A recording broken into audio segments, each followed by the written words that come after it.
Olá, Brás Papo Franco. Vamos tratar hoje da maldição de Atibaia e também da retomada das reformas no país, muito necessária.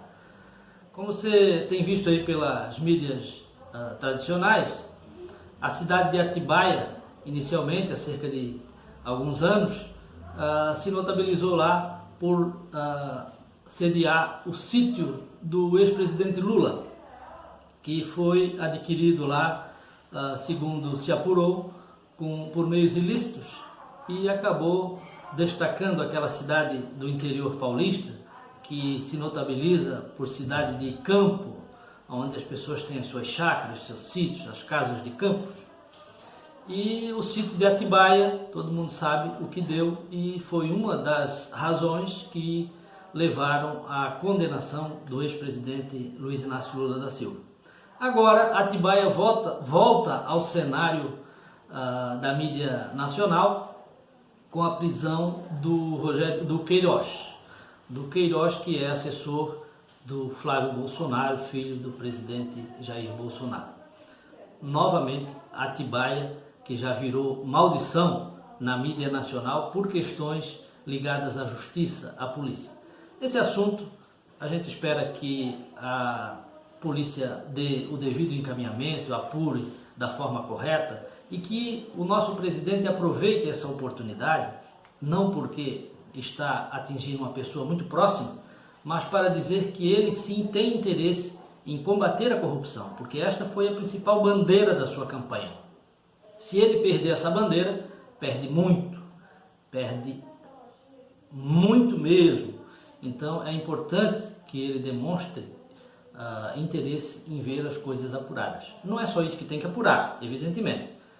Tem sido dito aí que o Bolsonaro, na hierarquia das questões ilícitas, é o 10º. Ouvi muito isso nos últimos dias. É o 10º, ou seja, tem 9 na frente dele nessa questão das rachadinhas. Que apure os outros 9 também.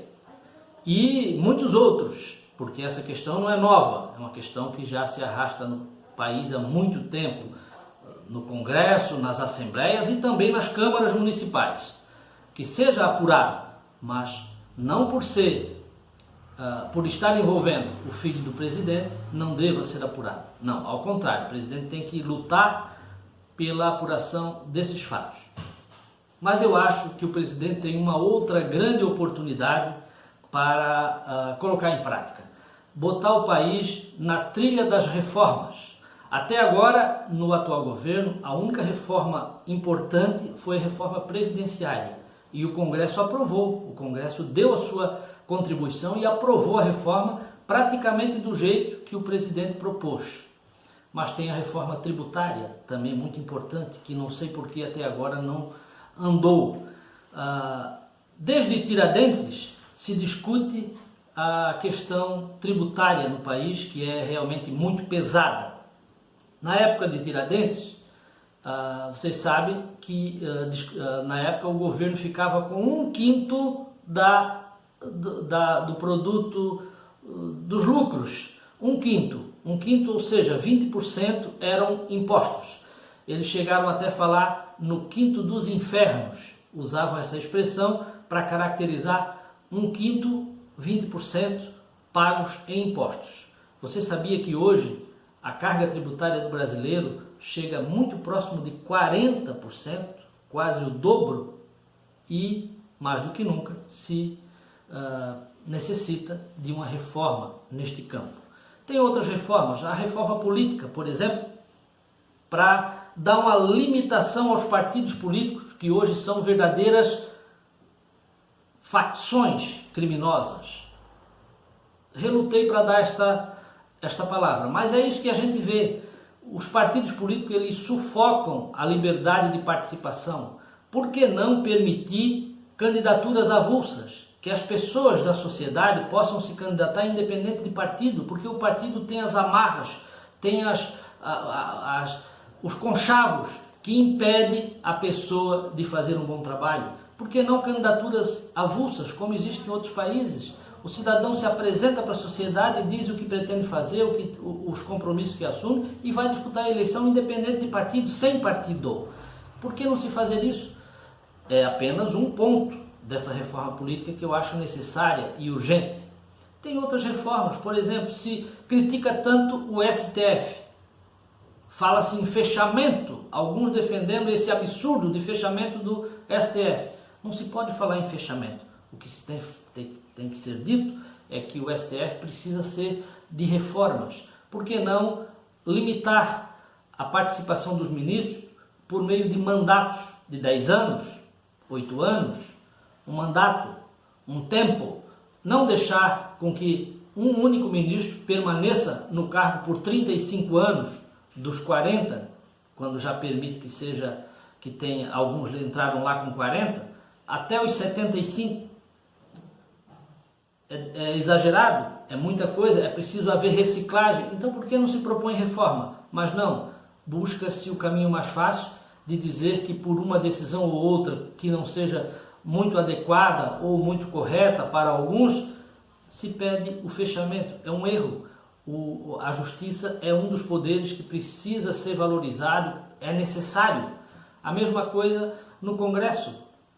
Por que não defender-se as reformas no Congresso, diminuir um pouco aqueles penduricalhos lá que elevam exageradamente os salários, coloca as coisas mais às claras, auxílio para isso, auxílio para aquilo, vamos dar uma enxugada, vamos fazer reformas. E o presidente precisa disso. Ele agora tem, esta semana inclusive, espero que não passe muito, que não demore muito, uma oportunidade de escolher bem o ministro da Educação. O ministro saiu, foi para os Estados Unidos, está vago o cargo de ministro da Educação, que é uma das áreas mais sensíveis e mais importantes da nação. Escolha bem, presidente. Escolha um ministro bom, alguém que vá para lá realmente fazer uma reforma na educação que necessita, e vamos botar esse país no trilho. Vamos mudar a pauta, ao invés de ficar falando futricas, intrigas, discussões com a imprensa, vamos botar as reformas na pauta, as ações de governo na pauta, fazer com que o país volte a crescer, independente da pandemia. Ontem, o presidente americano lá, aquele abobado lá, que só faz besteira, dizendo que o Brasil não está conduzindo bem a questão da pandemia. Evidente, tem muitas falhas aqui, mas e lá? É o país do mundo que tem mais mortes e mais infectados.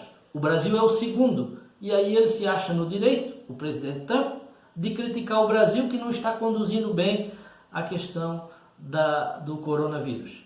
Então, vejam só, até o presidente dos Estados Unidos se vê no direito de fazer críticas aqui ao nosso país.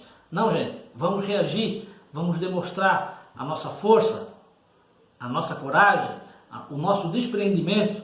Presidente, coloque o país nos trilhos, assuma a pauta das reformas, das obras, das ações. Vamos fazer com que esqueça-se um pouco as intrigas, os pontos de divergências e fechamos a unidade do país na pauta das reformas. É a mensagem que deixo a todos e quero deixar um convite aí ao final para que hoje às 18h30 eu estarei na TV Biguaçu. Quem quiser acompanhar a entrevista que vou conceder na TV Biguaçu, receber esse convite, quero aproveitar essa oportunidade. E o pessoal que nos acompanha aqui pelo canal, se quiser sintonizar lá, procure lá. TV Biguaçu é uma TV regional aqui da nossa cidade, que presta um trabalho importante na comunidade. E eu vou conceder uma entrevista falando de tudo um pouco lá, de tudo um pouco, e quero ter o prazer de ter você como telespectador nessa entrevista também. Um abraço a todos e até a próxima!